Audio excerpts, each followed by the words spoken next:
പാതിവില തട്ടിപ്പ് കേസിൽ പ്രതി അനന്തു കൃഷ്ണനെ കസ്റ്റഡിയിൽ ആവശ്യപ്പെട്ടുള്ള ക്രൈംബ്രാഞ്ചിന്റെ അപേക്ഷ മൂവാറ്റുപുഴ മജിസ്ട്രേറ്റ് കോടതി അല്പസമയത്തിനകം പരിഗണിക്കും. അനന്തു കൃഷ്ണനെ മൂവാറ്റുപുഴ 1-ാം ക്ലാസ് മജിസ്ട്രേറ്റ് കോടതിയിൽ ഹാജരാക്കിയിട്ടുണ്ട്. അന്വേഷണവുമായി സഹകരിക്കുമെന്ന് അനന്തു മാധ്യമങ്ങളോട് പ്രതികരിച്ചു.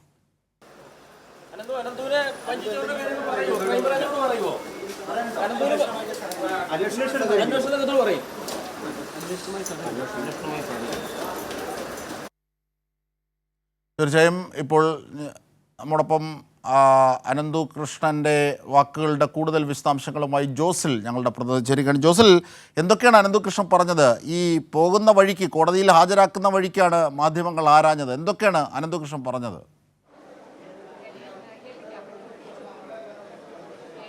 അജിംഷാദ്, ക്രൈംബ്രാഞ്ച് ഈ കേസ് ഏറ്റെടുത്തതിന് ശേഷമാണ് ഈ കസ്റ്റഡി അപേക്ഷ കോടതിയിൽ കഴിഞ്ഞ ദിവസം സമർപ്പിച്ചത്. അതിൻ്റെ അടിസ്ഥാനത്തിൽ കോടതി പ്രൊഡക്ഷൻ വാറണ്ട് പുറപ്പെടുവിക്കുകയും ഇന്ന് കോടതിയിൽ ഹാജരാക്കുകയും ചെയ്യുകയാണുണ്ടായത്. അതിൻ്റെ ഭാഗമായി രാവിലെ നമ്മൾ മൂവാറ്റുപുഴ ജയിലിന് മുമ്പിൽ വെച്ച് അനന്തകൃഷ്ണനോട് എന്തെങ്കിലും പ്രതികരിക്കാനുണ്ടോ എന്ന് ചോദിച്ചപ്പോൾ നിശബ്ദനാവുകയാണ് അനന്തകൃഷ്ണൻ ചെയ്തത്. എന്നാൽ കോടതിക്ക് മുമ്പിലെത്തിയപ്പോൾ അന്വേഷണമായി പൂർണ്ണമായി സഹകരിക്കും എന്ന് നമ്മളിപ്പോൾ കേട്ടതുപോലെ അനന്തകൃഷ്ണൻ പറയുകയാണ് ചെയ്തത്. അതിനുശേഷം കസ്റ്റഡി അപേക്ഷ പരിഗണിച്ചു. പോലീസ് ക്രൈംബ്രാഞ്ച് കസ്റ്റഡി അപേക്ഷയിൽ കാണിച്ചിരിക്കുന്നത് 5 ദിവസം, അതായത് പ്രത്യേകിച്ച് അനന്തകൃഷ്ണൻ്റെ ബാങ്ക് അക്കൗണ്ടുകൾ, മറ്റ് തട്ടിപ്പ് വിവരങ്ങൾ ഈ വ്യാപകമാണ്. അതുകൊണ്ട് 5 ദിവസത്തേക്ക് കസ്റ്റഡിയിൽ വേണം എന്നുള്ള ആവശ്യമാണ് ക്രൈംബ്രാഞ്ച് ഉന്നയിച്ചത്.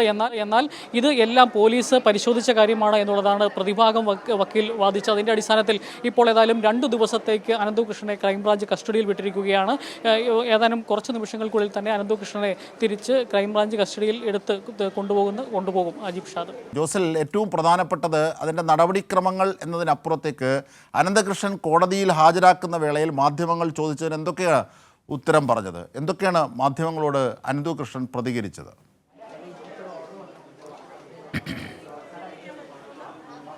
അജിംഷാദ്, ഞാൻ നേരത്തെ സൂചിപ്പിച്ചതുപോലെ തന്നെ ഈ ആദ്യം മാധ്യമങ്ങളോട് പ്രതികരിക്കാൻ തയ്യാറായില്ല. ജയിലിൽ നിന്ന് ഇറക്കുന്ന ഒരു സാഹചര്യത്തിൽ പിന്നീട് കോടതി മുറ്റത്ത് വെച്ച് അന്വേഷണവുമായി പൂർണ്ണമായി സഹകരിക്കും എന്നുള്ള വാക്ക് മാത്രമാണ് അനന്തകൃഷ്ണൻ പറഞ്ഞത്. അതിനുശേഷമാണ് കസ്റ്റഡി അപേക്ഷ പരിഗണിച്ചത്. കസ്റ്റഡി അപേക്ഷ പരിഗണിച്ചപ്പോൾ പ്രധാനമായിട്ടും ക്രൈംബ്രാഞ്ച് കസ്റ്റഡി അപേക്ഷയിൽ പറഞ്ഞിരിക്കുന്ന കാര്യം അനന്തകൃഷ്ണന് 21 ബാങ്ക് അക്കൗണ്ടുകളുണ്ട്. ആ 21 അക്കൗണ്ടുകളും പരിശോധിക്കേണ്ടതുണ്ട്. അതുപോലെ തന്നെ 20,000-ലധികം ആളുകളിൽ നിന്ന് 60,000 രൂപ വീതം വാങ്ങിച്ചിട്ടുണ്ട്. അത് സംബന്ധിച്ച് അന്വേഷണം നടത്തണം. അതുപോലെ തന്നെ 4035 പേരിൽ നിന്നുള്ളതാണ് 56,000 രൂപയോളം മേടിച്ചിരിക്കുന്നത്. അതുപോലെ തന്നെ വിവിധ അക്കൗണ്ടുകൾ വഴി 100 കണക്കിന് കോടി രൂപ ഈ അനന്തകൃഷ്ണൻ്റെ അക്കൗണ്ടിലേക്ക് എത്തിയിട്ടുണ്ട്. അതുകൊണ്ട് തന്നെ ഒരു 5 ദിവസം കസ്റ്റഡിയിൽ ക്രൈംബ്രാഞ്ചിൻ്റെ പുതിയ അന്വേഷണ ഏജൻസിയായ ക്രൈംബ്രാഞ്ചിൻ്റെ കസ്റ്റഡിയിൽ ആവശ്യമാണ് എന്നുള്ള രീതിയിലാണ് കസ്റ്റഡി അപേക്ഷ നൽകിയത്. എന്നാൽ ഇതിന് പ്രതിഭാഗം വക്കീലിൻ്റെ പ്രധാന വാദം എന്ന് പറയുന്നത് ഇത് പോലീസ് ഈ കഴിഞ്ഞ ദിവസങ്ങളിലെല്ലാം അന്വേഷണം നടത്തുകയും കസ്റ്റഡിയിൽ വാങ്ങി അന്വേഷണം നടത്തിയ കാര്യങ്ങൾ തന്നെയാണ്. അത് ക്രൈംബ്രാഞ്ചിന് കൈമാറിയാൽ മാത്രം മതി. അതുകൊണ്ട് അത്രയും ദിവസം കസ്റ്റഡിയിൽ വിടേണ്ട കാര്യമില്ല എന്നുള്ളൊരു വാദമാണ് അനന്തകൃഷ്ണൻ്റെ വക്കീൽ വാദിച്ചത്. അതിൻ്റെ അടിസ്ഥാനത്തിൽ ഏതായാലും ഇപ്പോൾ 2 ദിവസത്തേക്ക് ക്രൈംബ്രാഞ്ച് കസ്റ്റഡിയിൽ അനന്തകൃഷ്ണനെ വിട്ടിരിക്കുകയാണ്. അജിംഷാദ്. തീർച്ചയായും അനന്തകൃഷ്ണൻ്റെ പക്കൽ നിന്നും നിരവധി വിവരങ്ങൾ ലഭിക്കേണ്ടതുണ്ട്. ഏറ്റവും നിർണായകമായത് അതിലെ രാഷ്ട്രീയ ഇടപെടൽ തന്നെയാണ്. വ്യാപകമായി കേരളത്തിൽ ഉണ്ടായ വ്യാപകമായ ഈ തട്ടിപ്പിൽ ഏതൊക്കെ തലങ്ങളിൽ നിന്നാണ് രാഷ്ട്രീയ സഹായം ലഭിച്ചത്? ലാലി വിൻസെൻറ്റിൻ്റെ അടക്കമുള്ള കാര്യങ്ങളിൽ, BJP നേതാവ് എൻ രാധാകൃഷ്ണൻ്റെ അടക്കമുള്ള കാര്യങ്ങളിലൊക്കെയും ഇതിൽ സുവ്യക്തമായ ചില നിലപാടുകൾ എത്തുന്നു. മാത്രമല്ല, പെരിന്തൽമണ്ണ MLA, മുസ്ലിം ലീഗ് MLA നജീബ് കാന്തപുരത്തിൻ്റെ റോളും അവരുടെ നേതൃത്വത്തിലുള്ള സൊസൈറ്റിയും ഈ തട്ടിപ്പിന് ഉള്ള പണം പിരിച്ച് ഇവർക്ക് നൽകിയത് അടക്കമുള്ള കാര്യങ്ങളെ സംബന്ധിച്ച്. മാത്രമല്ല, ജോസിൽ തന്നെ റിപ്പോർട്ട് ചെയ്തതാണ്, കൈരളി ന്യൂസ് നൽകിയതാണ് ഏറ്റവും പ്രധാനപ്പെട്ട മറ്റൊരു വസ്തുത. കാരണം പാവം വീട്ടമ്മമാരെ ഇടനിലക്കാരാക്കി അവരുടെ കണ്ണീർ കൂടി ഇതിനകത്തേക്ക് വീഴ്ത്തുന്ന ഒരു ദ്രോഹം ഒരുപക്ഷെ ഇത്തരത്തിലുള്ള വ്യാപകമായ തട്ടിപ്പ് അനന്തകൃഷ്ണൻ എന്ന ഒറ്റ ഒരാൾക്ക് നടത്താനാകില്ല. അതിൽ രാഷ്ട്രീയ പിന്തുണകൾ ആവശ്യമാണ്.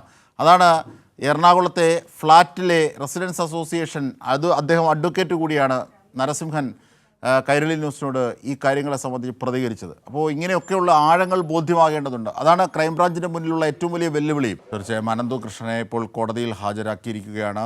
തട്ടിപ്പിൻ്റെ ആഴങ്ങൾ ബോധ്യമാകുന്ന കൂടുതൽ വശങ്ങൾ. ഇപ്പോൾ അനന്തകൃഷ്ണനെ കസ്റ്റഡിയിൽ വിട്ടിട്ടുണ്ട്, ക്രൈംബ്രാഞ്ചിൻ്റെ കസ്റ്റഡിയിൽ വിട്ടിട്ടുണ്ട്. കോടതിയിൽ അത്തരത്തിൽ ചോദ്യം ചെയ്യാനായി കസ്റ്റഡിയിൽ ആവശ്യപ്പെട്ട് ക്രൈംബ്രാഞ്ച് നേരത്തെ അപേക്ഷ നൽകിയിരുന്നു. കോടതി ഇപ്പോഴത് അംഗീകരിക്കുന്ന സാഹചര്യം കൂടിയുണ്ട്. അതാണ് ഇതേ സംബന്ധിച്ചുള്ള ഏറ്റവും പ്രധാനപ്പെട്ട വിവരം. കസ്റ്റഡിയിൽ വിട്ടത് 2 ദിവസത്തേക്കാണ്. സമഗ്രമായ ചോദ്യം ചെയ്യലിന് വിധേയമാകേണ്ടതുണ്ട്. സമഗ്രമായി നിരവധി വിഷയങ്ങൾ ഇതേ സംബന്ധിച്ച് അറിയേണ്ടതുണ്ട്. മാത്രമല്ല രാഷ്ട്രീയ ബന്ധങ്ങൾ, തട്ടിപ്പിൻ്റെ ആഴങ്ങൾ, ഈ പണം എവിടേക്കാണ് മാറ്റിയത് അടക്കമുള്ള കാര്യങ്ങളെ സംബന്ധിച്ച് അറിയേണ്ടതുണ്ട്. നൂറുകണക്കിന് പേരുടെ കോടിക്കണക്കിന് രൂപയാണ് കേരളത്തിലാകമാനം കവർന്നത്. അതിലേക്ക് പോയ കാര്യമെന്താണ്? 46 ലക്ഷം രൂപ ആണ് ലാലി വിൻസെൻ്റ് എന്ന കോൺഗ്രസ് നേതാവിന് മാത്രം നൽകിയത്. ആ 46 ലക്ഷം രൂപ വക്കീൽ ഫീസാണ്. അനന്തകൃഷ്ണൻ്റെ കമ്പനി നിയമവിധേയമായി തന്നെയാണ് പ്രവർത്തിക്കുന്നതെന്നൊക്കെ പരസ്യമായി പോലും ലാലി വിൻസെൻ്റ് എന്ന കോൺഗ്രസ് നേതാവ് പറയുന്ന സാഹചര്യം കൂടി നാം കേട്ടതാണ്. അപ്പോൾ സ്വാഭാവികമായും ഈ തട്ടിപ്പിന് ആഴങ്ങളുണ്ട്.